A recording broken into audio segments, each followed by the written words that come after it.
Bem, pessoal, vou adicionando aqui aos poucos, se mais algum colega, mais algum aluno for ingressando. Boa noite a todos. Prazer em revê-los todos aqui. Hoje é um dia muito especial para a nossa disciplina. Tem mais 5 aqui, vou guardar só mais um pouquinho. Só mais um minutinho, tá?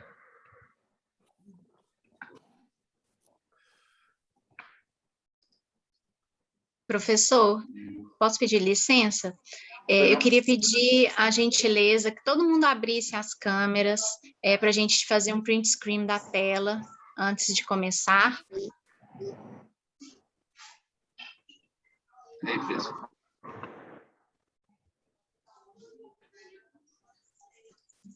Podemos? Tem mais gente ingressando aqui. 5 minutinhos aqui, o famoso quarto acadêmico. Vamos pensar. Então, gente, por favor, quem puder abrir a câmera, vamos fazer essa gentileza. Boa noite, professor. Boa noite, Letícia. Tudo bem? Noite. Boa noite. Boa noite, Terezinha. Como é que tá? Tudo bem, graças a Deus. Então, tá bom. Boa noite a todos, a todas, né? Boa noite. Né? Bem, pessoal, conforme nós... Professor, Pois não? tem aluno falando que não está conseguindo entrar. Vai.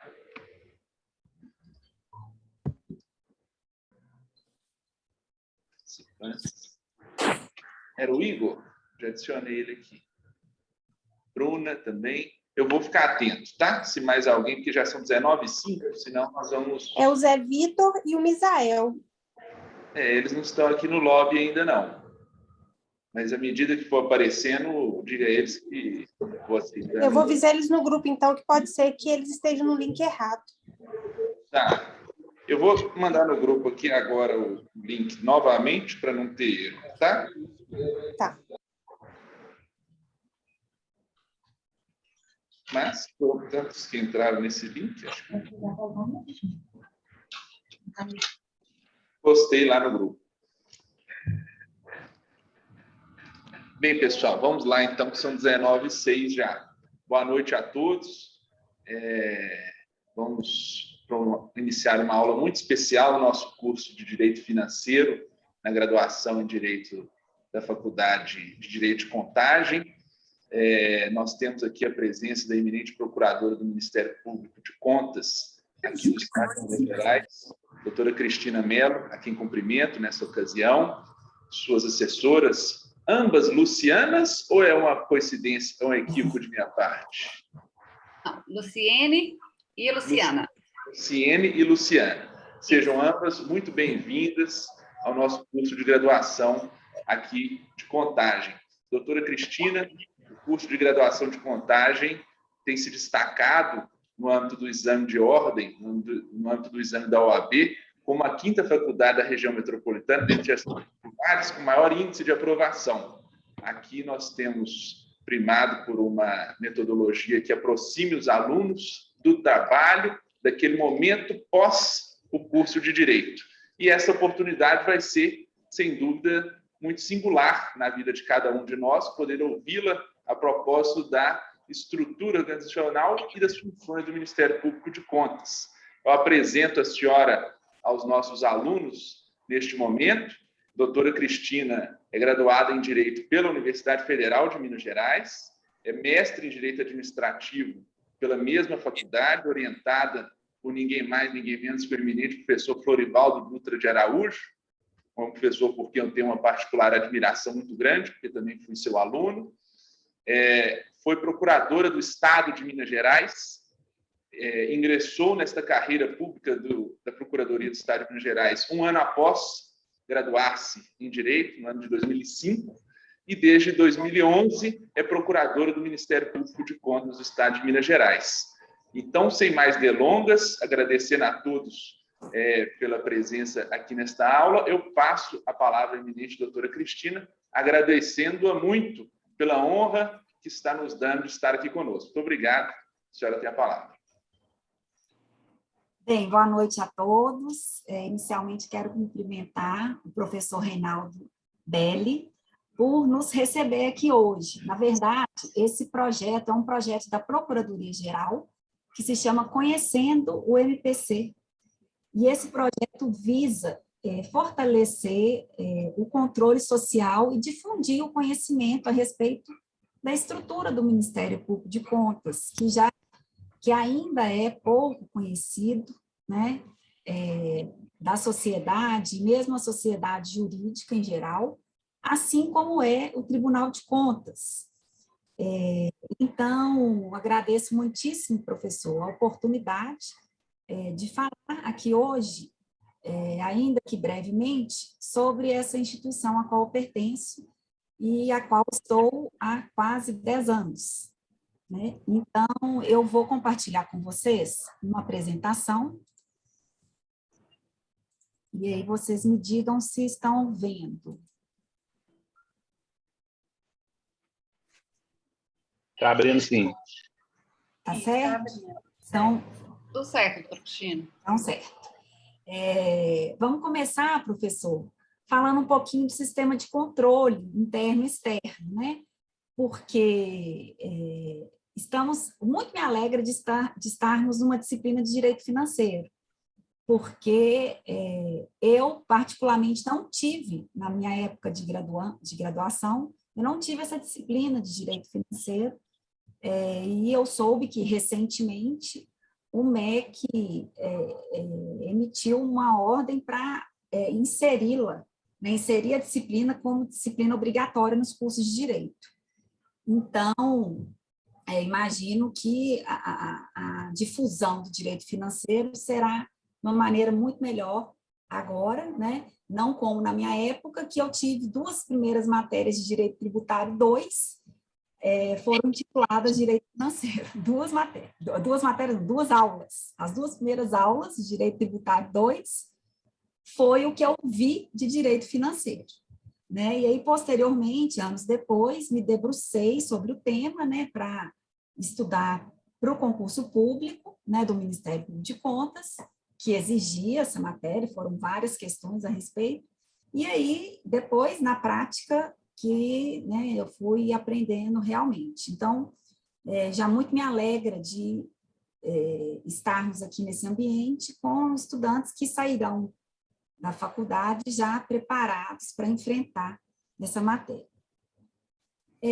Inicialmente, vamos relembrar aqui os poderes, né? São 3 poderes que exercem suas funções de forma harmônica, independente entre si, e aqueles órgãos que orbitam em torno dos poderes, não são classificados como poderes, né? Não é poder executivo, nem legislativo, poder judiciário, mas orbitam no entorno, que é o Ministério Público e o Tribunal de Contas, né? Então, aí colocamos o Ministério Público de Contas, quer dizer, o Ministério Público Comum e o Ministério Público de Contas. E o Ministério Público de Contas, ele atua perante o Tribunal de Contas. Mas, afinal de contas, o que o Tribunal de Contas faz? O Tribunal de Contas é um órgão administrativo que se ocupa do controle externo da administração pública estadual e municipal. E aqui, professor, aproveitando que você é um discípulo do professor Florivaldo, eu vou falar aqui uma lição que eu aprendi na turma dele, nessa turma optativa que a gente fez, né? Em anos diferentes, obviamente, que você é muito mais jovem do que eu, sobre as funções que os poderes exercem. Isso me marcou muito, porque vocês sabem quando um professor fala uma coisa e você fala assim, gente, eu nunca tinha parado para pensar nisso? É o seguinte, vocês sabem que o poder executivo ele exerce a função administrativa de forma típica, mas de forma atípica ele exerce função legislativa e judicial, ou seja, quando ele forma um conselho, por exemplo, o Conselho de Contribuintes, é um órgão ligado ao Poder Executivo que realiza julgamentos. Então, quer dizer, o Poder Executivo ele está exercendo uma função judicial de forma atípica. Mesma coisa o Poder Legislativo. O Poder Legislativo, a função típica dele, primordial, é produzir leis. Mas ele, de forma atípica, ele realiza funções administrativas, por exemplo, quando ele instaura um concurso público para contratação de juízes, ou ele instaura um edital para aquisição de computadores, para servir nos fóruns, né? E mesma coisa acontece com o Poder Judiciário, que também exerce a função administrativa de forma atípica, né? Quando realiza uma licitação, por exemplo. Então, por que eu estou falando isso? Porque o Tribunal de Contas, ele se ocupa do controle externo da função administrativa, seja por qual poder essa função for exercida.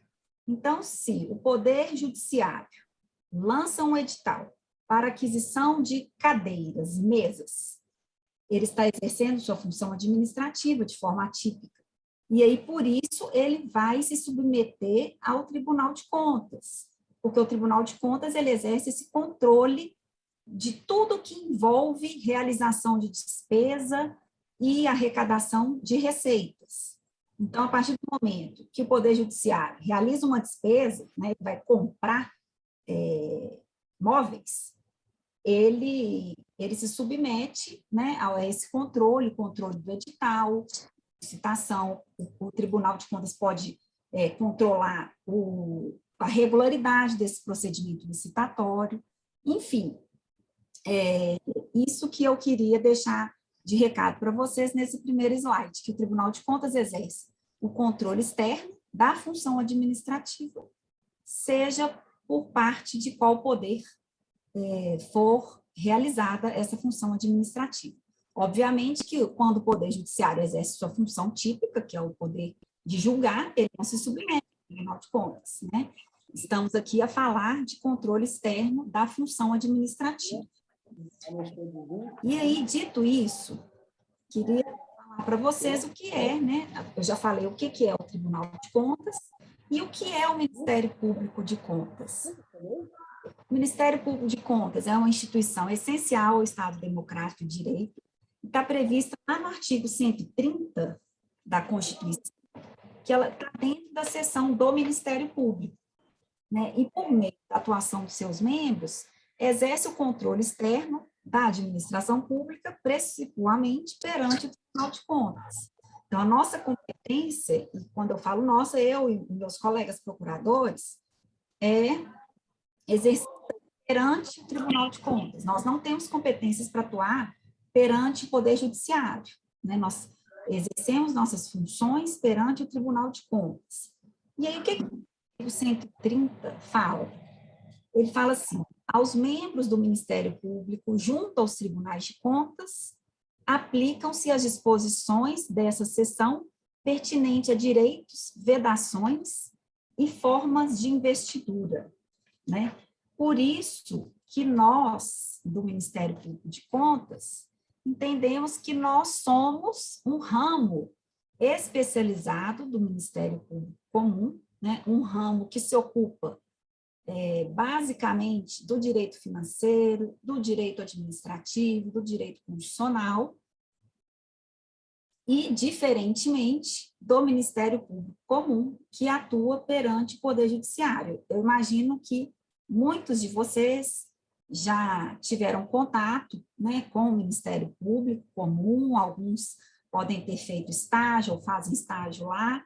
É aquele Ministério Público que todo mundo conhece, né? O Ministério Público acusador, né? Quando tem um crime, o promotor vai lá e denuncia a pessoa, ou aquele Ministério Público que ajuiza uma ação civil pública, uma ação de improbidade.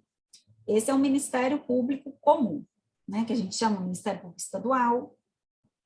E aí ele se diferencia, né? Como eu disse, do Ministério Público de Contas, porque nós somos um ramo especializado do Ministério Público Brasileiro, responsável pelo controle das contas públicas, compreendida a fiscalização contábil, financeira, orçamentária, operacional e patrimonial de Minas Gerais e de todos os seus 853 municípios, né? Lembrando que Minas Gerais é o estado que mais tem municípios no Brasil. Então, vocês imaginam, né, quantos processos que tramitam lá no Ministério Público de Contas, porque o Ministério Público de Contas ele pode exercer sua função de cursus legis em todos os processos que tramitam no Tribunal de Contas.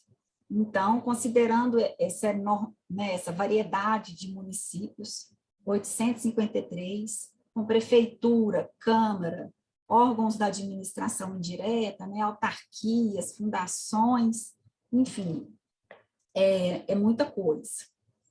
E aí, vou falar para vocês aqui um breve histórico do Ministério Público de Contas no estado de Minas Gerais. Na verdade, o Ministério Público, que atua junto aos tribunais de contas, é uma instituição secular, né? Ela foi criada no âmbito federal, junto com o Tribunal de Contas da União, em 1892, por meio do decreto 1166. Então, desde do século XIX, que temos a instituição Ministério Público, que atua junto ao Tribunal de Contas, ou para reduzir o Ministério Público de Contas. Mas aqui, no âmbito de Minas, as coisas aconteceram diferente. Por quê? Até 2003, quem exercia essa função perante os tribunais de contas eram os procuradores de justiça, aqueles que são pertencentes à carreira do Ministério Público Comum, né? É a segunda instância. Temos o promotor na primeira, na segunda instância, o procurador de justiça. Eram esses procuradores, alguns eram lotados no Tribunal de Contas e exerciam suas funções perante o Tribunal de Contas. Essa permissão estava prevista na Constituição do Estado. Até que, em 2003, o Supremo Tribunal Federal, julgando uma ação de declaratória de inconstitucionalidade sobre esse artigo, considerou que era inconstitucional, porque o modelo era inconstitucional porque o Ministério Público, que atua junto à Corte de Contas, é um Ministério Público especial, em razão da matéria de atuação. Lembra que eu falei com vocês da matéria de atuação? Que é um Ministério Público especializado, né, que atua sobre o controle das contas públicas. E, por essa razão, ele não se vincula e nem se subordina ao Ministério Público Estadual, ao Ministério Público Comum. Então, nessa ocasião, o Supremo falou que essa carreira deveria, né, os cargos da carreira deveriam ser providos por meio de concurso público específico. E daí foi criado, né, o primeiro concurso em 2007, né? Então, o julgamento de 2003, mas até que foram superados todos os trâmites burocráticos, enfim. Em 2007, tivemos o primeiro e único concurso público da história do Ministério Público de Contas, no qual eu fui aprovada, mas tomei posse somente no finalzinho de 2011. Porque na época do concurso foram previstas 4 vagas, depois foi alargada para 7. Né? Tivemos alguns problemas nos questionamentos judiciais, né? O que é comum no concurso público tão específico e com tão poucas vagas. Enfim, passados esses imbróglios, né? Eu tomei posse em 2011. Né? Atualmente, a carreira ela é composta de 7 membros. E aqui as normas de regência é a Constituição da República, como eu disse, o artigo 130, Constituição do Estado de Minas Gerais, também regulamenta, e a Lei Orgânica do Tribunal de Contas e a Lei Orgânica do Ministério Público do Estado de Minas Gerais. Não temos, observem, que não temos uma lei orgânica própria. Né? A nossa estrutura organizacional está na Lei Orgânica do Tribunal de Contas, que, por sua vez, contém um dispositivo que fala que em casos não especificados na lei orgânica, será aplicado de forma subsidiária a lei orgânica do Ministério Público do Estado de Minas Gerais, né, com base lá no artigo 130, que nos remete, né, a essa carreira. E aí, quais seriam, então, os princípios institucionais do Ministério Público de Contas? São exatamente... Eu posso fazer uma perguntinha aí, dentro do tema que a senhora está falando aí, em relação ao número de promotores, né? Claro, pode falar. Pelo tamanho, assim, de Minas Gerais, igual você falou, dos municípios, 853, mas todos os órgãos, diretos e indiretos, né? Sete vagas para esse cargo, não seria muito pouco para conseguir... Exatamente. Para dar conta de todo o serviço, né? A questão é o seguinte, existem 7 conselheiros no Tribunal de Contas. Então, eles fizeram uma paridade, né? 7 conselheiros, que são aqueles que julgam, né? Que efetivamente julgam, tem esse nome de conselheiro, mas a função, na verdade, de juiz.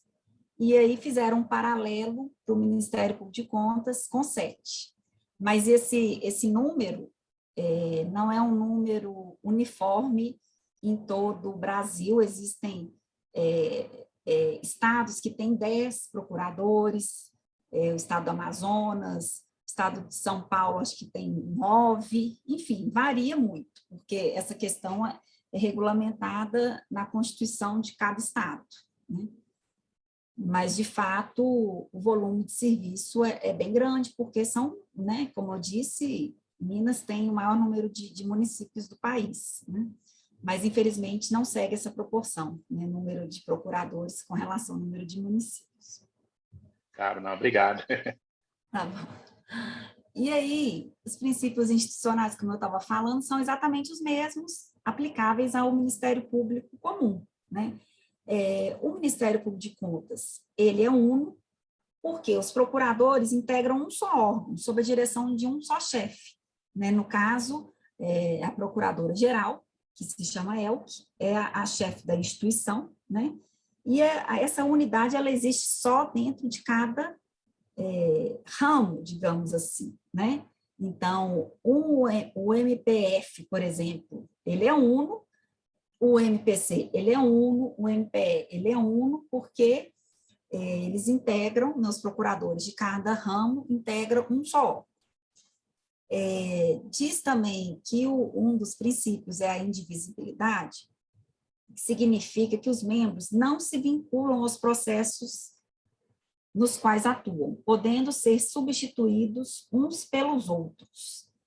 É muito comum, por exemplo, lá no Tribunal de Contas existem 3 sessões de julgamento por semana. Então, um procurador que está oficiando na sessão da primeira Câmara, por exemplo, onde vai ser julgado um processo que outro procurador atuou como cursus legis.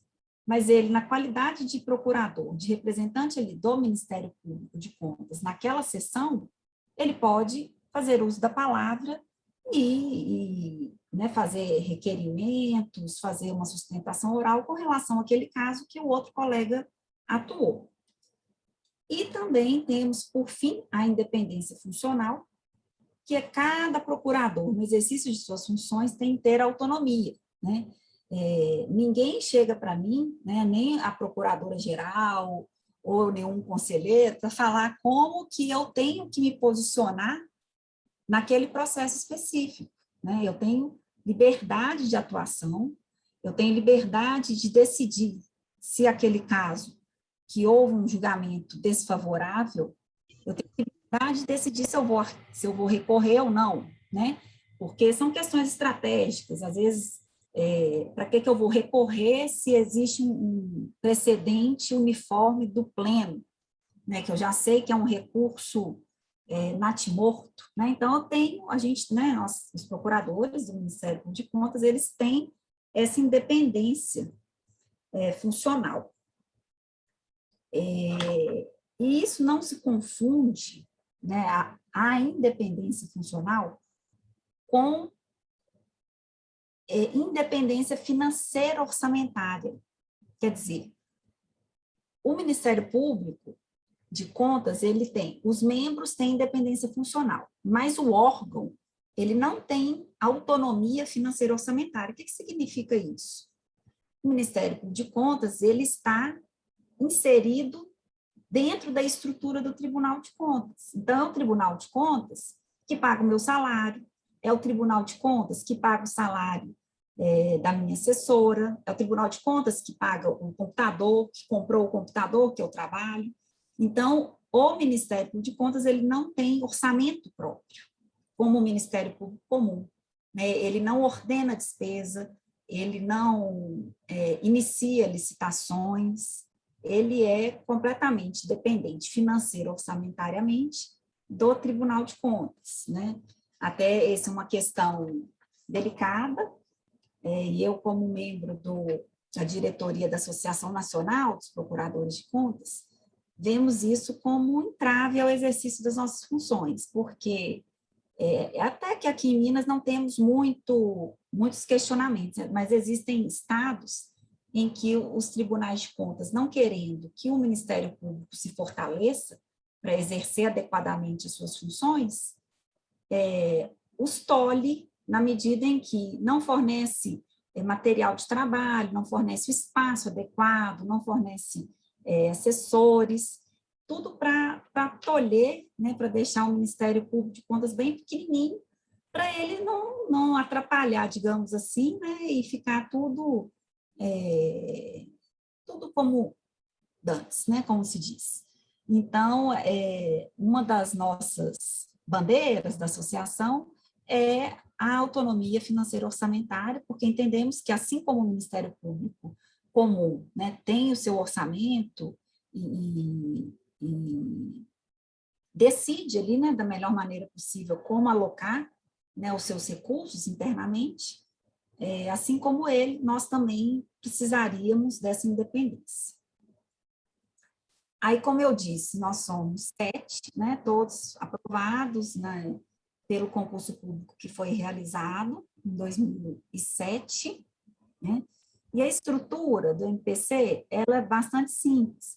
Nós temos um colégio de procuradores, está previsto no artigo 31A da Lei Orgânica do Tribunal, que é uma instância colegiada, né? Nessa instância, nós deliberamos a respeito de atos normativos, né? Temos alguns atos normativos que regulamentam nossas atividades internas, por exemplo, distribuição de processo, recebimento de denúncias, enfim, toda essa parte burocrática do órgão, né, é exercido por esse colégio de procuradores, da qual fazem parte todos os procuradores, chefiado, obviamente, pelo procurador-geral. Temos o procurador, que hoje, no caso, é uma procuradora-geral, doutora Elke, subprocurador-geral, que, no caso, eu estou exercendo essa função, que tem a função de substituir o procurador-geral nas suas ausências, e os demais procuradores. E aí, vocês podem estar se perguntando, né, como que é a atuação, né, do Ministério Público de Contas, dos tribunais de contas. Cristiane. Oi. Boa noite, tudo bom? Boa noite. Seja bem-vinda, primeiramente. No início da sua fala, você falou que um dos exercícios do Ministério Público de Contas é fiscalizar e controle externo. Após fazer essa fiscalização e achar erros, problemas, qual que é o procedimento seguinte? O próprio Ministério Público de Contas age ou ele faz uma denúncia para o Ministério Público normal ou alguma coisa dessa forma? Qual que é o procedimento após isso? Então, Alice, após a fiscalização. Isso, ótima pergunta. E aí eu acho que nos próximos slides, eu vou esclarecer essa dúvida sua. Porque nós temos atuamos em duas frentes, digamos assim. Nós temos a função de parecerista, né, nos processos em trâmite no Tribunal de Contas, nós ofertamos um parecer, né, no processo, ou podemos atuar de ofício, ou seja, quando a gente recebe uma denúncia direto para o Ministério Público de Contas, podemos instaurar um procedimento investigatório que, no final, gerará uma representação perante o Tribunal de Contas. uma representação no sentido de como se fosse uma ação ordinária, se a gente pudesse fazer um paralelo, né, com o Poder Judiciário, seria uma ação civil pública, uma ação ordinária, mas perante o Tribunal de Contas se chama representação. Então, nós, os procuradores, vislumbrando ali naquele processo investigatório a prática de alguma irregularidade que gerou um dano ao erário, né, a prática de uma corrupção, podemos instaurar essa representação perante o Tribunal de Contas para requerer a aplicação de multa aos gestores e também a devolução daquela quantia que foi considerada um dano ao erário, né? Então, mas isso aqui a gente vai falar aqui nos próximos slides para vocês entenderem melhor. Doutora, à noite. Só terminando aqui o raciocínio, obviamente que se nos for comunicada a prática de um crime ou a prática de um ato de improbidade administrativa, nós não temos isso. Então, nesses casos, nós informamos, comunicamos diretamente o colega promotor lá da comarca para que ele adote as providências cabíveis, entendeu? Mas se estiver dentro das nossas competências, no âmbito do Tribunal de Contas, podemos agir diretamente. Bacana, obrigado. Doutora Cristina, pela ordem. Se a senhora desejar, nós podemos pedir aos alunos que concentrem as perguntas no final ou permanece como estão. A senhora vai ver que a turma está interessada, mas aí se deixamos para concentrar o final ou se pode interromper? O que é melhor para a apresentação da senhora? Não, pode interromper aos poucos, que eu acho que fica mais dinâmico, né? Pois então, fique à vontade aí. Obrigado. Então, doutora, boa noite. Só boa pegando noite, Raquel. Um gancho aí na pergunta do Alex, que eu já ia interromper também para fazer a mesma pergunta, mas eu gostaria de saber como é feita a denúncia. Porque na justiça comum a gente sabe que o juiz ele é inerte, né? Então as partes elas precisam, com exceção dos juizados especiais, procurar um advogado para levar o conhecimento do juiz. E no Ministério Público de Contas, como é feita essa denúncia e quem tem competência para fazer? Esse controle dessa fiscalização, como que se dá? Sim, Raquel, também vamos responder essa pergunta nos próximos slides, mas assim, uma denúncia perante o Ministério Público de Contas, qualquer cidadão pode fazer, por meio dos canais que eu vou indicar, né, do Fale Conosco, qualquer cidadão ou qualquer pessoa ligada à sociedade civil organizada, ou mesmo vereadores, recebemos muitas denúncias de vereadores do interior. Enfim, isso tudo vai ser falado mais para frente, tá bom? Mas, muito obrigada. Uma observação que você disse, o Tribunal de Contas, ao contrário do Poder Judiciário, o Tribunal de Contas ele pode agir de ofício. Então, por exemplo, o Tribunal de Contas, ele determina no plano anual de fiscalização, quais municípios que serão fiscalizados naquele ano. Então, ele, diferentemente do juiz, né, ele não é inerte, né? Ele próprio determina de ofício o que ele vai fiscalizar. Então, essa é uma diferença bem interessante entre os dois tribunais, digamos assim, né? Então, aqui vamos passar pela atuação dos procuradores, primeiro que a presença obrigatória em todas as sessões dos tribunais de contas. Então, como eu disse, existem 3 sessões por semana, da primeira Câmara, segunda Câmara e do plenário, em todas a presença de um representante do Ministério Público de Contas é obrigatória. Como eu disse, nós atuamos como fiscal da lei, vulgo custos legis, né, emitindo pareceres, ou em outra frente de atuação, nós podemos representar, né, ao Tribunal de Contas, de acordo com uma denúncia que nós recebemos de alguma irregularidade nas contas públicas. Então, são duas frentes, né, de atuação do Ministério Público de Contas, ou como fiscal da lei, ou como autor, né, legitimado para iniciar o processo de contas, digamos assim. após a leitura do relatório, né, durante a sessão de julgamento, e antes de iniciar a votação, o representante do Ministério Público de Contas poderá usar a palavra, seu pedido, ele pode arguir impedimento e suspeição. No julgamento ou apreciação de processo, ele pode produzir sustentação oral, assim como todos os advogados, né? O Ministério Público de Contas também ele é responsável pela execução das decisões que o Tribunal de Contas emite, né? Vamos dizer que o Tribunal de Contas, no exercício de sua competência, aplicou uma multa ao gestor. E aí, né, professor Reinaldo, ontem teve aquela polêmica lá no grupo, né, o entendimento do STF, que entendendo que o município lesado seria competente para executar as multas, né? Esse é um entendimento que vai revolucionar, a meu ver, para pior, né, a realidade, porque hoje em dia quem executa as multas que são aplicadas pelo Tribunal de Contas é a Advocacia Geral do Estado, né?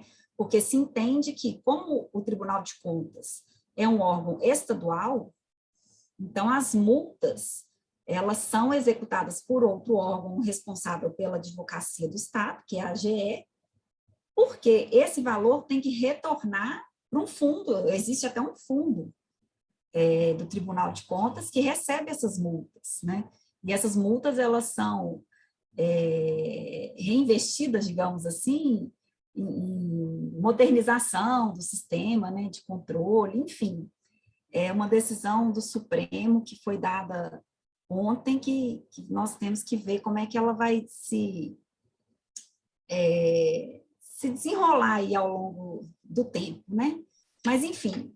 Vamos modular, né, doutora Cristina? Oi? Se vão modular no tempo esse entendimento, né? Porque... no mínimo, né? Porque senão vai prescrever todas as multas que já estão... No meu papel profissional, eu até disse lá, né? É hora de alegar prescrição em tudo. Alegar ilegitimidade, aí até que, né, que o município então, resolva executar, já prescreveu. Mas a questão o que importa aqui para a aula de hoje é que o Ministério Público de Contas que tem que fiscalizar se, atualmente, né, a AGE está executando, né? Ele não pode executar diretamente, porque nós não temos atribuição perante o Poder Judiciário, mas nós fiscalizamos se a AGE está executando. E isso, né, tem um setor responsável por isso, né, porque são inúmeros acompanhamentos, e é muito importante, né, essa atribuição, porque a efetividade do Tribunal de Contas está nessa competência, né? Não adianta só aplicar uma multa, né, porque se o jurisdicionado não paga a multa voluntariamente, esse acordo do Tribunal de Contas ele tem natureza de um título executivo extrajudicial. Então, por isso que a AGE vai lá e executa aquele título executivo extrajudicial. De uns tempos para cá, a AGE tem feito protesto, né, desses títulos com muito sucesso, né, e se comparado com a execução judicial, que às vezes é muito morosa e acaba prescrevendo os débitos todos. Então, essa modalidade do protesto tem se revelado muito efetiva, muito mais rápida de recuperação daquele dano que foi causado ao erário. Isso é muito importante. Oi. Boa noite, é o Ari que está falando. Boa noite, Ari. Eu queria perguntar para a senhora o seguinte, qual que é questão a eficiência e a eficácia do trabalho do Ministério Público de Contas quando ele fica à mercê da questão financeira do Ministério Público Comum, né, por ele não ter uma vida financeira própria, se isso impacta no trabalho diretamente, né, nessa eficiência, nessa eficácia do trabalho, e ainda assim, quando o trabalho é feito, e aí para a AGU, né, que a senhora falou, para executar, não é isso, a multa? A AGE do Estado. A AGE, desculpa, é do Estado, da União. A AGE, a eficácia também dessa aplicação, desse recebimento dessa multa, dessa aplicação desses recursos, até mesmo no retorno do próprio Ministério Público. Tem alguma parcela que volta, né, para estar fomentando o trabalho. Certo. Essa questão, Ari, da efetividade do Ministério Público de Contas, pelo fato de nós não termos autonomia financeira, em Minas Gerais não temos tido muitos problemas com relação a isso, porque o Tribunal de Contas oferece toda a estrutura para o órgão exercer sua função, né? Então, fornece o local, estamos alocados no 5º andar do edifício sede do Tribunal de Contas, que fica lá na Raja, temos equipamentos, temos uma equipe, cada procurador tem uma equipe, né, forma um gabinete. Então, assim, para fins de exercício das funções, de fato, aqui a realidade de Minas é que a independência financeira orçamentária ela não tem atrapalhado, né? A falta de independência não tem atrapalhado. Mas, como eu disse, existem vários estados, né? Vou citar aqui um, que é Alagoas, em que existe muito embate entre Ministério Público, Tribunal de Contas. O Tribunal de Contas não fornece estrutura necessária para o exercício das funções, então acaba que o Ministério Público de Contas não consegue exercer em sua plenitude todas as suas atribuições por conta disso, né? E aí, com relação à sua outra pergunta, de fato, como eu falei, a AGE ela tem buscado um mecanismo do protesto. Ela pega, né, o acórdão do Tribunal de Contas que fixou a multa, né? Se o gestor, o ex-prefeito, não pagou, ela pega esse acórdão e vai lá no cartório e protesta. E aí, esse mecanismo tem tido muito mais eficiência, porque você imagina um ex-prefeito com um título protestado, né? Às vezes vai fazer uma compra, vai comprar um carro, vai fazer um crediário, aí não pode, porque tem título. Aí ele vai procurar saber, né? Que título que é esse? Aí vai no cartório e vê, é uma multa do Tribunal de Contas que eu não paguei. Aí ele vai lá e paga. Então, o mecanismo é muito mais eficaz do que a execução judicial comum, porque a execução judicial, né, o devedor é citado, ele pode nomear bens a penhora, aí se não acha bens, aí suspende o processo, até que acontece a prescrição, né? E aí, de fato, fica muito difícil de reaver esse dinheiro. Mas é bem verdade também, não é para vocês ficarem desanimados, não, porque muitos pagam voluntariamente, sabe? Principalmente porque não querem ser considerados ficha suja, enfim, vão lá e pagam voluntariamente. Mas há uma parcela que não paga, que tem que ser executada ou tem que ser protestada pela AGE, entendeu? Uma outra competência muito importante do Ministério Público de Contas é a análise do julgamento de contas realizados pelos legislativos municipais. É o seguinte, essa é uma competência muito específica do Tribunal de Contas, que ele emite um parecer prévio nas prestações de contas de governo. O que é a prestação de contas de governo? Todos os anos, todos os municípios têm que prestar contas ao Tribunal de Contas. Essa prestação de contas é uma prestação de contas que envolve números macro da gestão do município, né? Ela perquere se o município está aplicando o mínimo constitucional da saúde, da educação, se ele está dentro do limite de gastos pessoal, se ele abriu créditos suplementares e especiais dentro dos limites legais, enfim, esse conjunto, né, de itens forma uma prestação de contas de governo que é prestada ao Tribunal de Contas pelo chefe do Executivo, né, e o Tribunal de Contas, de acordo com a sua competência constitucional, emite um parecer prévio. quem vai realizar o julgamento, nesse caso específico, é o Poder Legislativo local.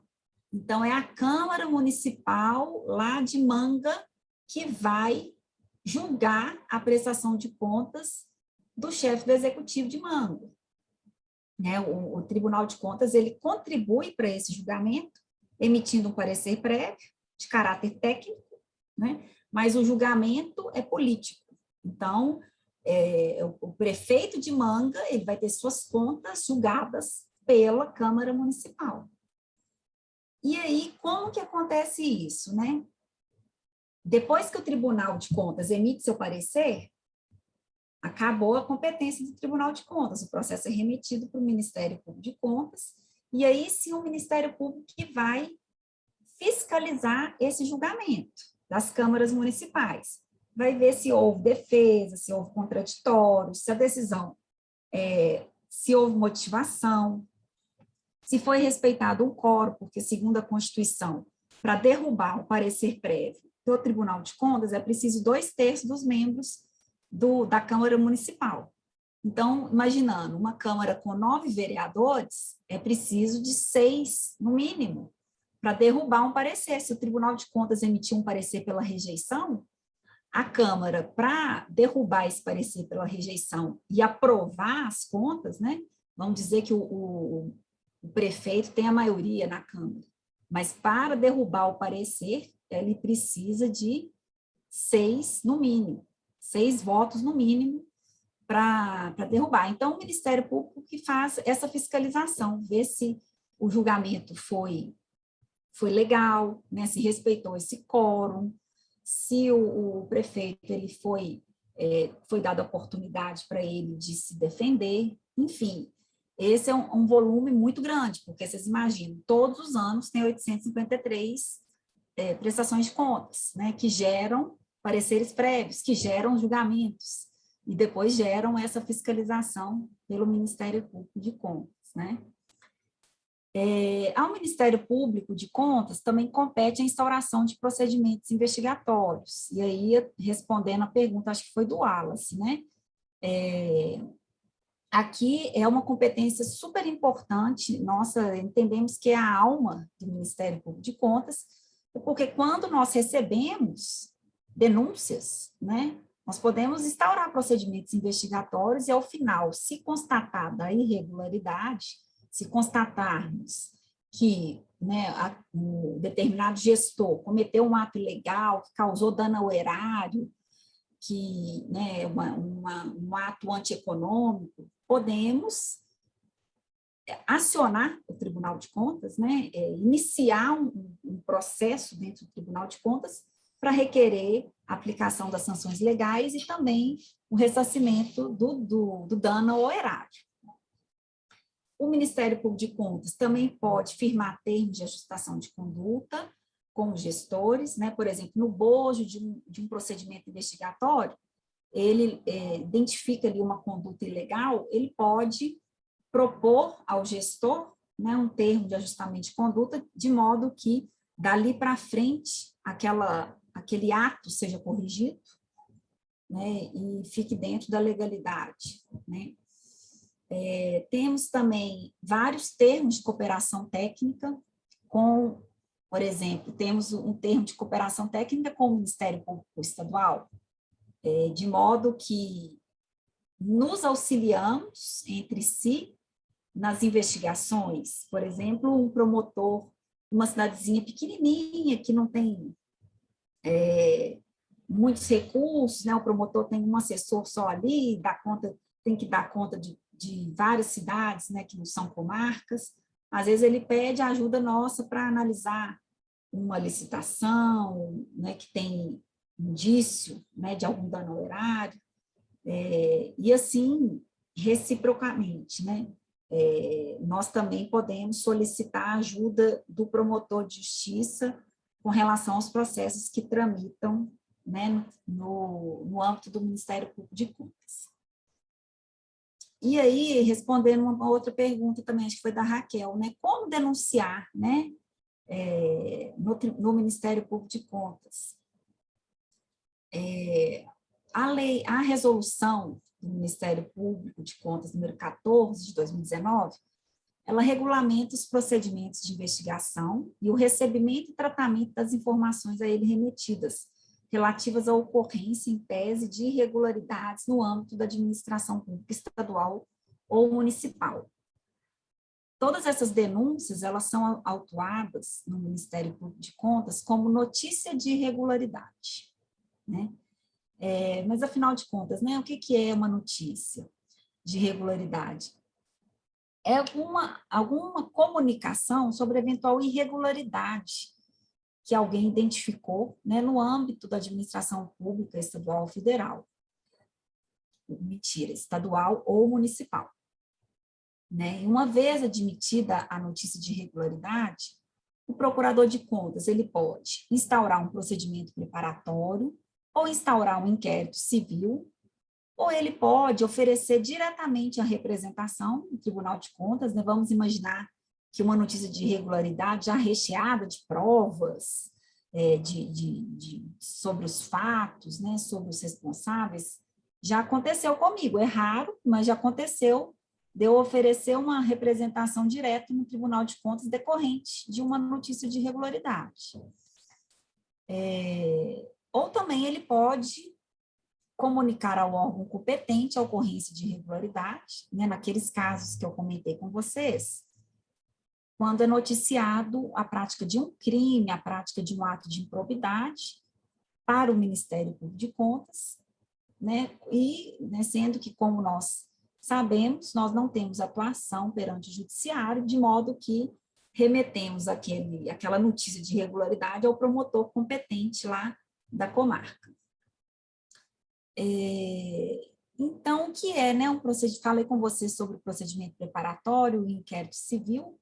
O procedimento preparatório é um procedimento mais simples e visa colher elementos para identificação do denunciado ou do objeto. É quando aquela notícia de irregularidade chega até nós, mas não tem muita identificação do responsável ou do objeto.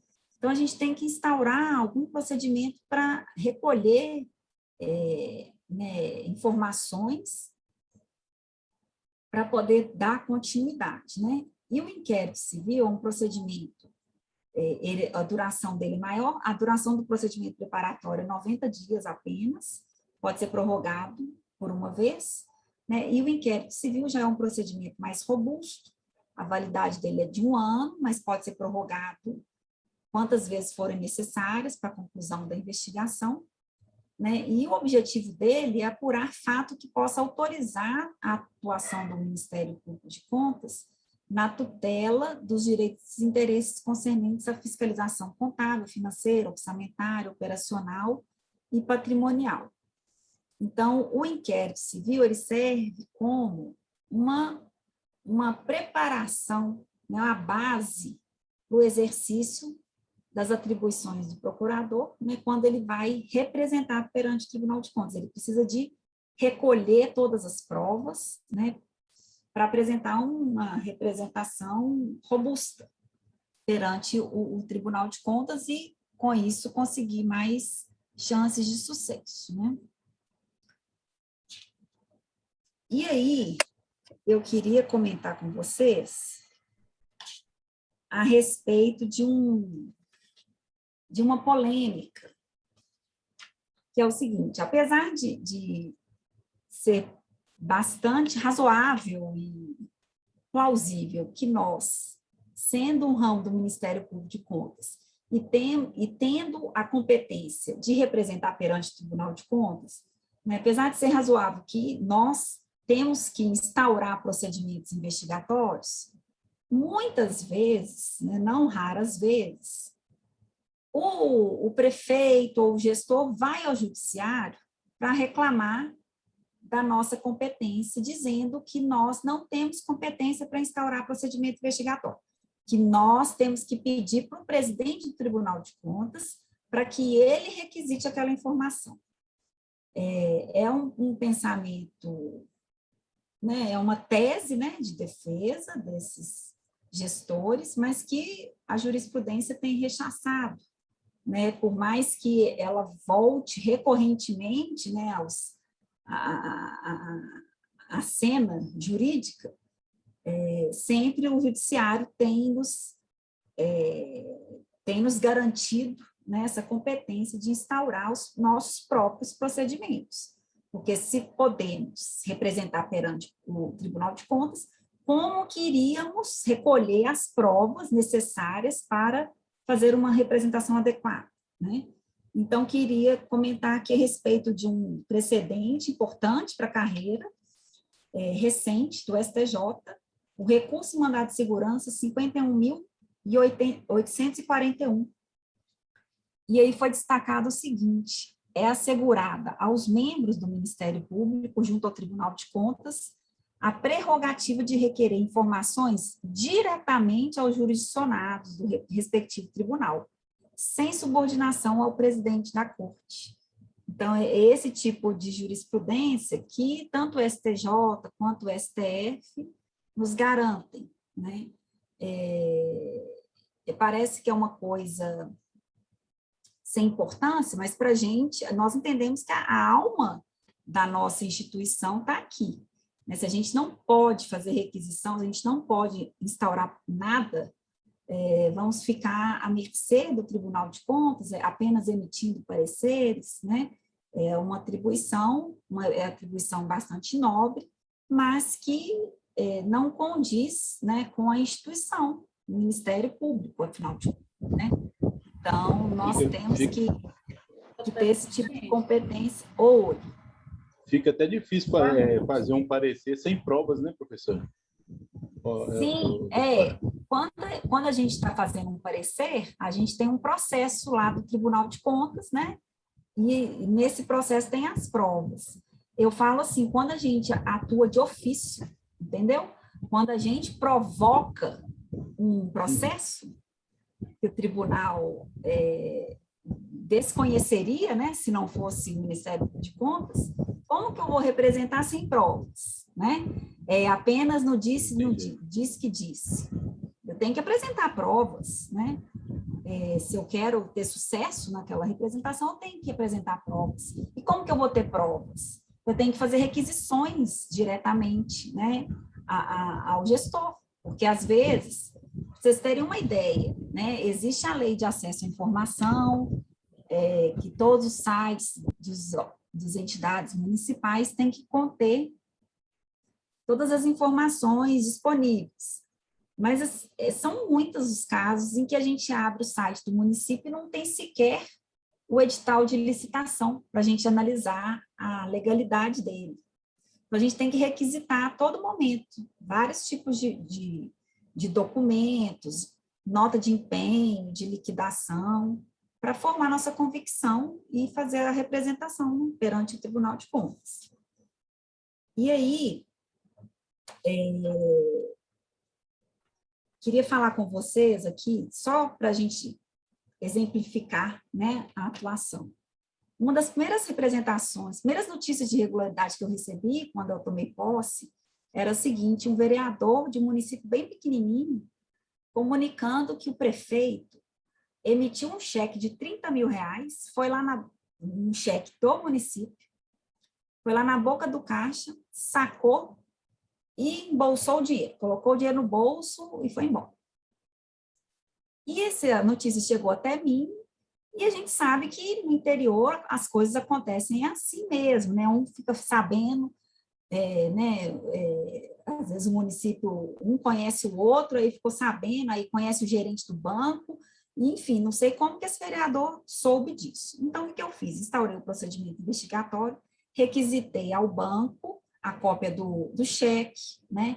Então, vimos que o cheque foi emitido pela prefeitura, né? Inclusive pela tesoureira na época, né? O secretário da Fazenda. E aí, vimos que foi depositado na conta do prefeito. Enfim, reuni esses elementos, intimei o prefeito, né, no bojo do procedimento investigatório, e o prefeito falou assim: não, é porque eu estava precisando de um empréstimo, né? Então, fui lá e peguei esse dinheiro, mas eu vou devolver. Aí, obviamente, né, não aceitei essa defesa, porque você imagina se todo servidor público, todo prefeito pegasse empréstimo na prefeitura, né, e pagasse quando quisesse, né, sem juros, sem correção. Então, assim, ofensas, né, o princípio da legalidade, moralidade, enfim, reuni tudo e representei no Tribunal de Contas. E aí o Tribunal de Contas entendeu que foi uma conduta irregular, e aí condenou o prefeito a devolver, obviamente, e também aplicou uma multa, tanto para ele quanto para a tesoureira, porque a tesoureira foi cúmplice, né, do caso.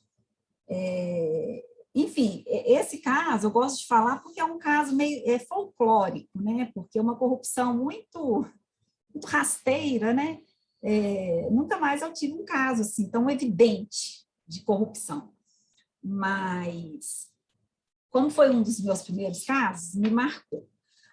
E agora, mais recentemente, teve um caso interessante também, que eu apelidei de Em Busca do Dinheiro Público Perdido. Vejam o caso.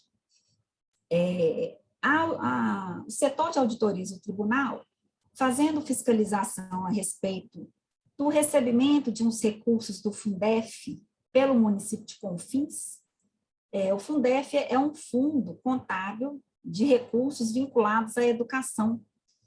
E antigamente se chamava Fundef, né? Hoje se chama Fundeb, mas esses recursos, quando chamava Fundef, houve uma polêmica judicial e a União foi condenada a pagar uma complementação num valor, quer dizer, a União pagava a complementação num valor menor, né, e ela foi condenada a pagar a complementação com a diferença no valor que seria devido e no valor que ela pagou, né? Então, essas ações judiciais geraram julgamentos procedentes dessa tese e geraram precatórios. E aí, esses precatórios foram direcionados aos municípios, credores, né? Hoje até vimos, né, professor, essa polêmica do boicote dos precatórios, né, que o ministro Paulo Guedes está pretendendo impor, são, na verdade, a maioria desses precatórios se referem a essas dívidas do Fundef, né, esses precatórios do Fundef. Mas olha o que aconteceu com esse município de Confins. A auditoria do tribunal foi lá para perguntar para o município, para verificar como que ele gastou o dinheiro do precatório do Fundef. Aí o município falou que não tinha recebido, não. Mas aí, né, o auditor estranhou, porque, afinal de contas, tinha sido emitido um precatório, a gente tinha informações internas que o município tinha ganhado a causa e que tinha sido emitido o precatório. E aí, esse auditor levou a questão para o meu gabinete. Então, eu instaurei um procedimento investigatório para a gente rastrear onde que estava esse recurso do precatório, que eles alegavam que eles não tinham recebido.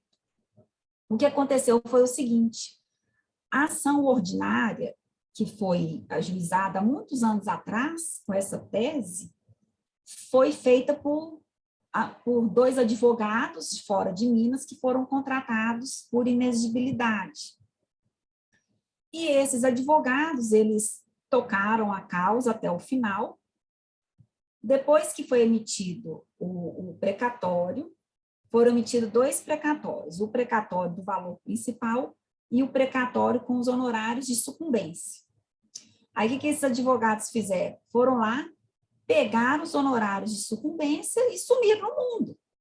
Eles não noticiaram o município, não levantaram o valor e não noticiaram o município a respeito da liberação do precatório. Então, quando a gente tomou pé dessa questão, o dinheiro estava depositado numa conta judicial, lá em Brasília, no PRF, no valor de quase R$800 mil. Estava um valor perdido, e que, na verdade, que se o município não procurasse em 2 anos, esse valor seria devolvido ao Tesouro Federal. E aí, depois, ia ficar tudo muito mais difícil, né, de conseguir reaver esse dinheiro. Mas, enfim, esclarecemos todos os fatos, né, nesse procedimento investigatório. E aí, esse foi um caso que não precisou de eu apresentar uma representação, porque o próprio gestor, né, o prefeito, vendo, né, a gravidade da situação, nomeou um outro advogado, né, subestabeleceu para ele. O advogado foi até Brasília para levantar esse dinheiro e depositou na conta específica do município, né? E a partir daí a auditoria vai fazer a sua fiscalização, ver se esses recursos foram empregados de maneira correta, ou seja, na manutenção e desenvolvimento em si. Então, vejam bem, né, em tempos de pandemia, um recurso dessa monta de R$800 mil estava lá perdido, e graças à atuação, né, tanto do Tribunal de Contas quanto do Ministério Público de Contas, esse valor foi, né, o município conseguiu reaver esse valor, levantando esse precatório. E aí, aqui já me dando no final, gente, eu sei que a aula de vocês termina agora, 8 horas, né? Oi, Tâmara. Boa noite. Da Tâmara falar, doutora Cristina, a professora da próxima aula, muito gentilmente, nos disse que ficássemos à vontade. Então, nós não estamos com a pressão de tempo, não, tá? Que bom. A não ser o tempo da senhora. Não, aqui, por mim, estou em casa, como vocês estão percebendo, então está tranquilo. Pode falar, Tâmara. Há um prazo, doutora, para emissão do parecer? Oi? Há algum prazo fixado para emissão dos pareceres ou é de acordo com cada processo? Então, não há um prazo legal, apenas naqueles processos em que são considerados urgentes, ou seja, que foi deferida uma cautelar para suspender uma licitação, por exemplo, nesses processos o Ministério Público de Contas tem 15 dias para emitir o parecer. Mas, tirando esses casos de medida cautelar, não temos prazo. É claro que aí fica a critério de cada gabinete, né? No meu gabinete, eu procuro soltar os pareceres, o grosso, digamos assim, em 30 dias, né? Com a prioridade, primeiro, dos processos que irão prescrever, né? Que é a minha prioridade primeira, digamos assim. E aí, depois, vou seguir na ordem cronológica, mas, via de regra, no meu gabinete, o prazo é de 30 dias, um prazo instituído por mim mesma. Mas tem funcionado assim, e assim a gente garante a celeridade, né, do processo de contas, que muitas vezes fica rodando de unidade em unidade lá no Tribunal de Contas, até findar com a prescrição, né? Então, eu faço de tudo para não contribuir para esse cenário, que é o pior de todos, né? Doutora Cristina, boa noite, tudo bom? Boa noite.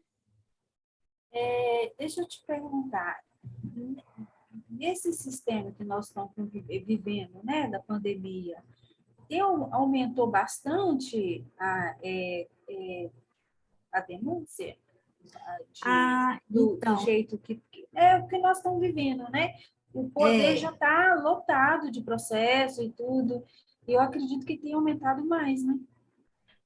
Então, Letícia, boa observação. A gente reparou o seguinte: logo no início da pandemia, as denúncias, né, vamos dizer, as notícias de irregularidade, né, as denúncias que são feitas diretamente ao órgão, elas diminuíram muito, né? Todo mundo assustado, né? Ninguém estava querendo exercer o seu poder social, controle social. Tinha também essa questão de que a maioria das denúncias que nós recebíamos era via correio mesmo, via protocolo físico, sabe? Então, as pessoas ainda desconheciam que podia fazer a denúncia pelo site. Então, até a gente, né, aprender como lidar com esse mundo virtual, né?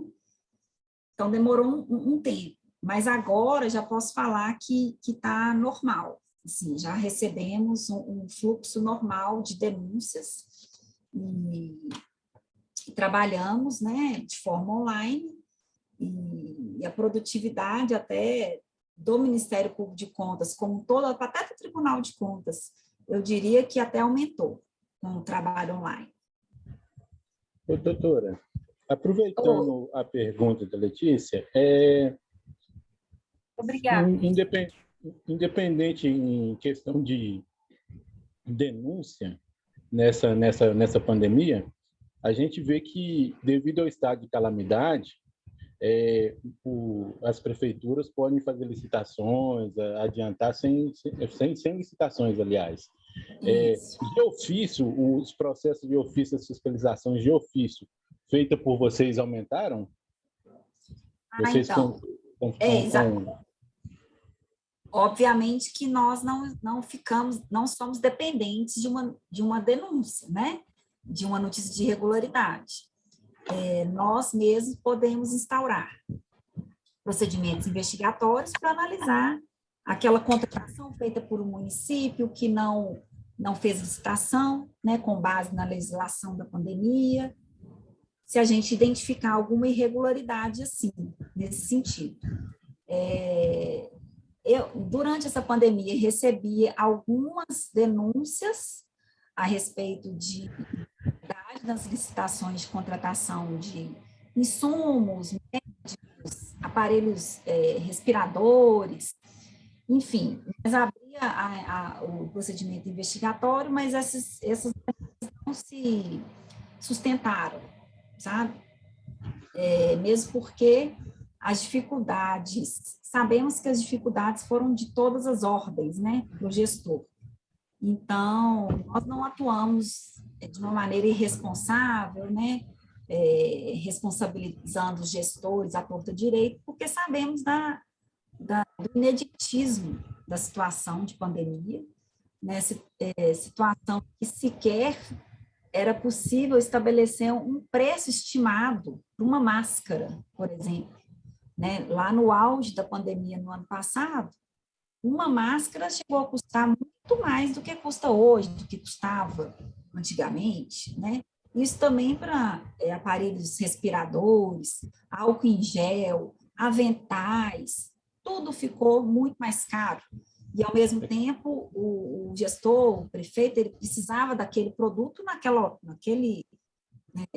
ocasião, por conta da pandemia. Então, né, o Ministério Público de Contas, o Ministério Público também é sensível a essa situação e não atuamos de maneira irresponsável, apenas nos casos em que ficou evidente, né, o abuso, e ficou evidente o ato ilegal. No meu caso... Acaba que o mercado acabou se autorregulando, né, devido à demanda, né? Acabou-se oferta e demanda, acabou o próprio mercado se regulando. Sim. Se autorregulando.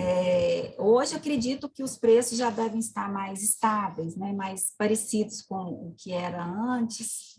E assim, casos de corrupção em plena pandemia existiram, né, mas muito pontuais, né? Teve o caso do Rio de Janeiro, né, que até ocasionou a queda do secretário de saúde, do próprio governador, né? Em Pernambuco também tivemos superfaturamento em aquisição de respirador, de aparelho respirador, mas, enfim, aqui em Minas, dos processos que eu investiguei no meu gabinete, não conseguimos apurar nada de ato ilegal, né? Porque a situação ela tem que ser analisada dentro da excepcionalidade, né? A gente não pode querer analisar uma situação, uma licitação, como se não houvesse pandemia, como se estivéssemos em tempos normais. Então, né, os gestores, de modo geral, cumpriram, né, com o que a lei lhes permitia, e fizeram as suas aquisições, né, de acordo com as necessidades da população. E aí, gente, só para terminar aqui a minha apresentação, alguém perguntou isso também, mas eu não lembro o nome da aluna. Qual a melhor forma para denunciar irregularidades? Né? E um dos objetivos desse projeto Conhecendo o MPC, professor, é também difundir o controle social, né, para nos percebermos como controladores sociais da sociedade na qual estamos inseridos, né? E aí eu estou falando de cada um de nós, né, de cada um de vocês, ou de familiares, pessoas comuns, né? Às vezes que têm acesso a alguma informação, acesso a algum documento, pode levar, né, aos órgãos institucionais aquela denúncia. É muito comum, a gente recebe muito lá no Ministério Público de Contas, denúncias vindas de cidadãos ou de servidores de municípios muito pequenos, que inclusive pede para não serem identificados, né, porque o servidor, dentro da estrutura ali, burocrática da administração, às vezes ele percebe alguma conduta, né, irregular, ou às vezes lhe é oferecido alguma vantagem, enfim. Ele quer denunciar, mas ele não quer aparecer, ele quer ficar de forma anônima, né? Nós aceitamos denúncias anônimas também, porque a gente quer resguardar a privacidade, né, do denunciante. Mas então o denunciante ele deve expor os fatos com linguagem clara e objetiva, apresentar o maior número de informações que possuir, por exemplo, prováveis responsáveis, ano ou data em que ocorreram os fatos, os indícios dos atos ou fatos denunciados e, quando possível, juntar provas, né? A gente sabe que essa parte que é o mais difícil, mas se a gente tiver um bom relato, a gente pode buscar os indícios depois que a gente instaura o procedimento investigatório. Aí nós vamos em busca das provas, né? Só lembrando que recentemente foi promulgada a Lei de Abuso de Autoridade, vocês devem ter tido notícia. E foi classificado como uma conduta de abuso de autoridade instaurar a investigação sem indício da prática da infração. Então, por isso que nós, os procuradores, ao instaurar um procedimento investigatório, temos que ter indícios, né, daquela prática infracional, daquela prática irregular, né, que tenha causado um dano ao erário. Né? Não podemos instaurar com base no achismo, não podemos, né, sob pena de sermos acusados de atuar com abuso de autoridade. Doutora. Oi. Muito boa noite. Boa noite. Eu tenho uma pergunta. Esses pareceres, eles são feitos de forma conjunta e eles vinculam o procurador ao processo? Não. Ah, não. De forma conjunta, você fala como assim? Eu falo assim, porque são 7, né? São 7 os membros. Os processos são distribuídos para cada procurador, né, para cada gabinete, então o parecer ele é assinado por um procurador específico, né? Então, a partir do momento que eu emito um parecer no processo, eu fico vinculada naquele processo, né? E acompanho o processo até o final, né? Podendo decidir se eu vou recorrer ou não, dependendo do julgamento, certo? Mas o parecer, ele tem um caráter opinativo e não vinculativo. Então, o conselheiro, que é o julgador, ele pode, né, ter uma opinião diversa da nossa e emitir, né, exarar, né, a sua decisão de uma maneira diferente ou parcialmente parecido com o parecer, entendeu? Mas aí não tem essa vinculação, não. Bacana, beleza, obrigado. Decisão, tá? As denúncias de irregularidades, elas podem ser apresentadas diretamente perante o Ministério Público, utilizando o e-mail Fale Conosco, ou mesmo fisicamente, né, protocolando petição, né, lá dentro do Ministério Público de Contas mesmo. Ô, doutora, todos os processos são... Oi? Desculpa, deu uma interferência aqui. Todos os processos, eles são físicos? Ou existe a plataforma eletrônica no MPC? Então, no final, a gente vai até mostrar um vídeo institucional de 3 minutos, e vocês verão que esse vídeo foi gravado antes da pandemia, porque o vídeo está cheio de processos físicos, mas agora não existe mais. Processos físicos, eles foram digitalizados, existem alguns poucos que ainda não foram, mas estão sendo à medida que vão aportando, né, aos gabinetes, de modo que hoje temos um sistema interno de gestão de processos e todo o processo fica lá armazenado de maneira digital. Aí não é igual ao Poder Judiciário, né, do PJE, não é esse sistema, não. É o nosso sistema interno. Ele é bem peculiar porque, na verdade, ele estava sendo construído antes da pandemia, né? Tinha um objetivo de tornar os processos eletrônicos. Aí, quando veio a pandemia, esses objetivos tiveram que ser acelerados de uma hora para outra, né? Então, nós temos o processo eletrônico, mas não é como o PJE, por exemplo, entendeu? Mas para o advogado, protocolar uma petição, ele pode fazer também de forma eletrônica, ele tem acesso ao processo de forma eletrônica também, tá? Esclarecida. Por fim, gente, só deixar aqui os nossos canais de comunicação. Essa apresentação vai ser disponibilizada para vocês, né? Como eu disse, temos um e-mail, temos conta no Twitter, Facebook, também todas as nossas resoluções, portarias são encontradas diretamente no nosso site, www.mpc.mg.gov.br, né? Como eu disse também, nós estamos lá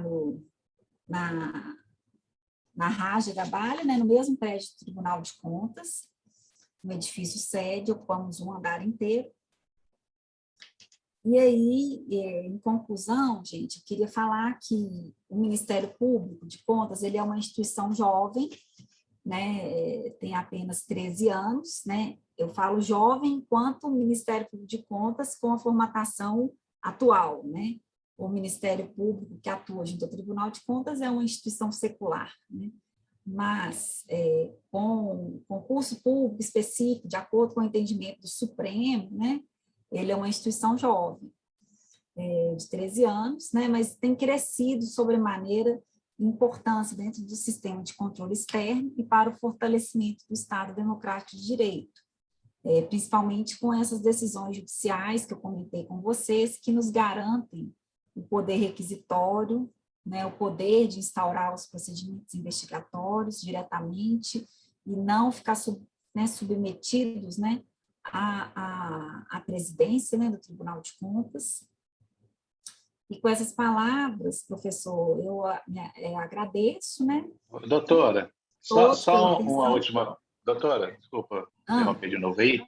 Não, só uma última pergunta. Você disse que você hoje eu não sei se é vice-presidente, quem é a presidente, não sei se é essa a nomenclatura, você falou da sua chefe, né? Do Ministério. Sim, a procuradora-geral. Procuradora-geral, você é a vice-procuradora. Esse cargo assim, de liderança, ele é rotativo, como funcionaria no STF, ou ele é por indicação? Então, o procurador-geral, ele é escolhido pelo governador do Estado através de uma lista tríplice, que é elaborada pela própria carreira. Então, entre nós 7, elaboramos uma lista tríplice, né? 3 procuradores constando dessa lista, e essa lista é remetida ao governador do Estado, que faz a sua escolha. Mas escolhe 3 entre vocês 7, então. Isso, entre nós 7, a gente reduz para 3, e o governador escolhe 1 para um mandato de 2 anos, prorrogável por mais 2. Então, por exemplo, a doutora Elke, ela está no seu 2º mandato. Ela já exerceu o primeiro mandato, foi reconduzida pelo governador Zema e está exercendo o 2º mandato. E esse prazo sempre coincide, então, com o início da legislatura do governador. Então. O prazo, assim, o prazo da eleição sua. Não, boa pergunta. Agora eu estou tentando lembrar aqui. O governo Zema começou em 2019, né? Mas não, acho 2019, 20, 21, 22, né? Então, a doutora Elka, ela foi escolhida pelo governo anterior, pelo Pimentel. Entendeu? Aí o Zema reconduziu e aí ela está cumprindo o segundo mandato, que começou em junho do ano passado e vai até junho do ano que vem. E o cargo de subprocurador, que é o qual ocupo atualmente, ele é de livre indicação do procurador-geral. Então, eu recebi da procuradora-geral para exercer esse cargo. Ok, obrigado. Nada. Algum dos 7 já está aposentando aí, professora? Só para a gente saber quanto vai abrir vaga. É tão restrito, né? Tem que saber se alguém já está aposentando aí. Ou então tem que mudar a Constituição e aumentar o número de vagas. Aumentar o número de cargos, né? Quem sabe? A gente está precisando de reforço lá. E é só bacharel em Direito que pode capacidade. Para fazer o concurso, sim. Embora que, para conselheiro do Tribunal de Contas, não é exigido o curso de bacharel em Direito, né? Tanto que temos um conselheiro que é médico, temos outro que é formado em contabilidade, mas para procurador é exigido o bacharelismo, né, em Direito e a prática de 3 anos de atividade jurídica. Pode morar em Birité não, viu, Wallace? Tem que morar na capital. Aí vai ter que mudar. Vamos lá. Doutora Cristina? Oi. Já que os meninos estão perguntando aí sobre o concurso, né? Os requisitos do concurso, o primeiro requisito é ser bacharel em Direito, mais 3 anos de atividade jurídica, né? Isso. E essa atividade jurídica, ela deve ser depois que você se forma, né? Sim. Eu acho que tem até casos de jurisprudência que admitem casos de experiência jurídica, de estágio, mas são situações muito quais, né? 3 anos após a formatura. E eu estava vendo no regulamento, não sei se eu vi certo, que parece que precisa de 3 anos, né, no mínimo, mas aceita 1 ano de pós-graduação, lato sensu na área, estrito sensu, mestrado, vale acho que até 2 anos, né? E doutorado, não sei se até 3 anos. Não, mas aí são coisas diferentes. Isso que você citou entraria como títulos, porque o concurso é concurso de provas e títulos, né? 3 anos de experiência é um requisito que não se substitui com o tempo do mestrado, por exemplo, né? Entendi. Jurídica. A partir do momento que você tem esse tempo, você se inscreve no concurso, você pode conseguir, além de pontos, na prova, você pode conseguir pontos através da prova de títulos. Então, você vai lá e insere, né, o seu diploma de mestrado, de doutorado, e você vai ser pontuado de acordo com o edital do concurso público. Entendi. E essas formações, elas podem ser... Tem que ser necessariamente em Direito? Sim. Para ser considerado título? Sim. Sim, é em Direito. Porque eu faço mestrado no Cefet em administração, mas a minha linha de pesquisa eu sou servidora do Estado, né? Trabalho na SEMAD, então ela é voltada tanto para a linha de sustentabilidade quanto para a linha jurídica, porque eu estou fazendo também a revisão teórica da legislação de resíduos sólidos.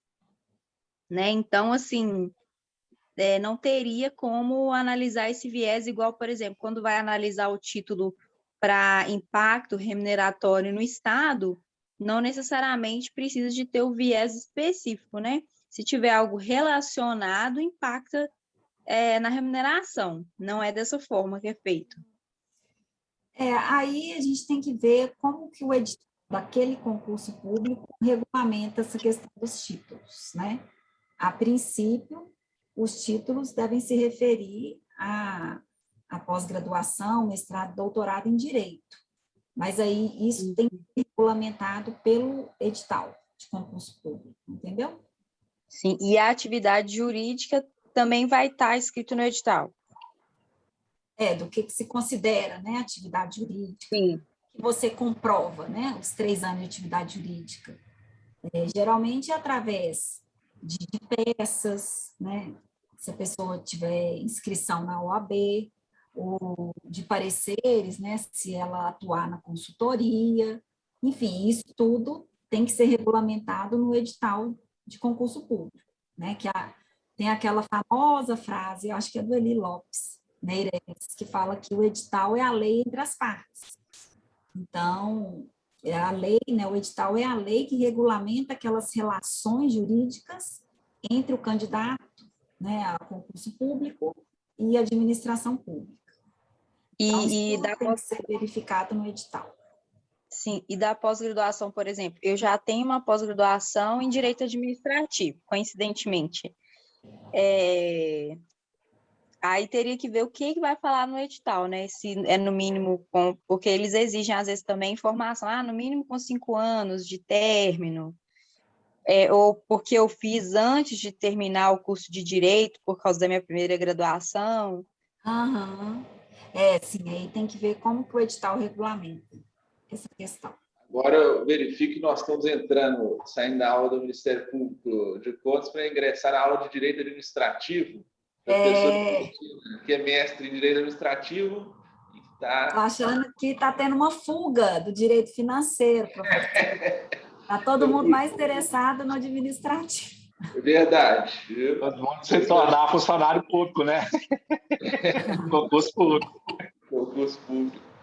Professora Cristina, até para não tomar mais seu tempo, eu quero agradecê-la, pedir licença aos alunos para caminhar para o encerramento, até para não levar um puxão de orelha da professora Elisa, que vai suceder a audiência aqui. Era previsto, mas isso é fruto, sem dúvida nenhuma, do impacto que essa inserção no programa Conhecendo o MPC da Faculdade de Direito de Contagem proporcionou. Eu quero cumprimentá-la por sua palestra, dizer que eu aprendi muito também, como verifico que os alunos também aprenderam.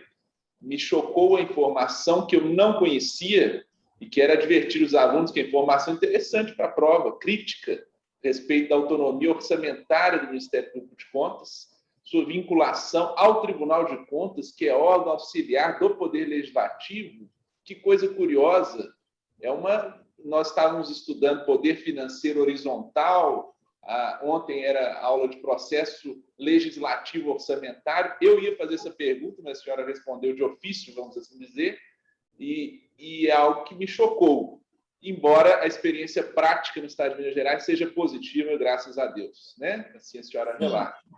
A matéria que também achei interessante para comentar é uma busca que eu não tinha visto, e olha que advogo normalmente na defesa, de alegar a necessidade de autorização da presidência do tribunal, matéria que se restringe ao direito penal, criminal, e que nem é autorização, é registro e distribuição, como assim já decidiu o Supremo, um acordo de relatoria da ministra Rosa Weber, cujo número não me lembro, mas que, inclusive, teve mais restrita ainda delimitação após aquela ação penal 937, que delimitou aos crimes cometidos no exercício da função e que a função ainda esteja em curso. Quer dizer, é uma hipótese super, hiper excepcional que jamais se aplicaria em probidade, quiçá ao controle do Tribunal de Contas, né? Uma coisa nova também que eu estou ouvindo, mas que, pelo jeito, o Judiciário não tem encontrado...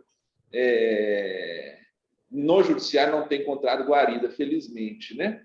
E quanto ao mais, foi uma oportunidade muito interessante para nós conhecermos a carreira, a estrutura. Eu agradeço muito a senhora, na sua pessoa, o próprio Ministério Público de Contas do Estado de Minas Gerais, pela oportunidade. Agradeço também à turma que compareceu em peso e participou. A senhora vê que a turma é provocativa mesmo, isso é bom, né? Sim, sim.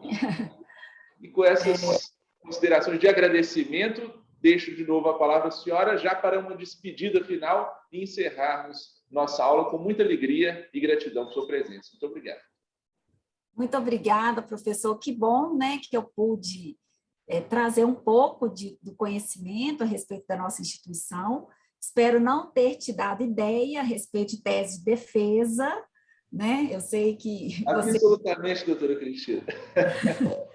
Você sabe que eu vou até repetir, tem um recurso no recurso e mandado de segurança do STJ, que foi 51.841, eu anotei. 51.841. Então, eu queria também, professor, parabenizar a sua turma. Achei o pessoal muito participativo, com perguntas interessantes, tornou a palestra mais dinâmica. Eu já fiz essa palestra várias vezes, e é a primeira vez que a turma se envolve durante a apresentação e se envolve de uma maneira tão intensa. Então, eu quero crer que isso também é mérito do professor, né, que vai incutindo essa curiosidade nos alunos, né, esse questionamentos, né, a todo momento, que eu acho que é mérito do professor também, tá? Então, quero desejar a todos muito boa noite, né, e foi um prazer fazer essa palestra aqui hoje para vocês. Boa noite, doutora. Nós que agradecemos imensamente. Boa noite. Obrigada mesmo, foi ótimo. Boa noite, pessoal. Encerrado. Boa noite. Professor, só para deixar boa aqui, noite, para o pessoal professor. entrar no nosso site, no www.mpc.mg.gov.br, e olhar lá o nosso projeto e também o nosso vídeo institucional. É só clicar que o pessoal vai conhecer um pouquinho mais, já que a gente está com o tempo corrido. Tá bom? Vou buscar e vou jogar no grupo de WhatsApp o link. Tá? Obrigada. Obrigado, um abraço.